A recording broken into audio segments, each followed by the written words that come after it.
As we reach the second half of October, Luke tells us another parable for the 29th Sunday in Ordinary Time. In this parable, a widow returns to court time after time after time after time, only to be rebuked by a rather cranky judge.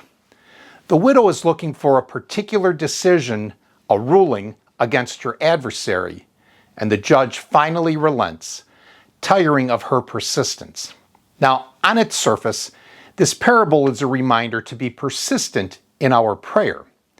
It can be frustrating when we pray and it seems our prayers are not answered. But we are called to be persistent in praying because our prayer really is meant to draw us closer to God, into a deeper relationship with God, so that we can learn to see the world as God does. And as we learn to see the world as God does, we would come to understand this parable on a bit of a different level. Throughout the Hebrew Scriptures, there is particular attention paid to caring for widows, along with orphans and strangers. Remember, this is the basis for which Jesus taught. Widows and orphans and strangers were among the most vulnerable in society at that time. The widow should have been cared for by her nearest male family member. He should also have been arguing for her in court.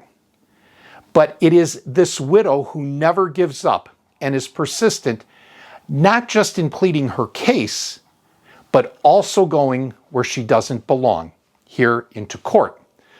Although the judge thinks she might turn violent, the widow consistently practices nonviolent communication. So where does this leave us in our reflection this weekend? How are we sharing in our responsibility to care for the poor and the most vulnerable in our society? It might be tempting to think that this parable is telling us everyone can fend for themselves and that God will provide for them and we do not need to be involved. The reality in our society today is that systems are in place to make this be impossible.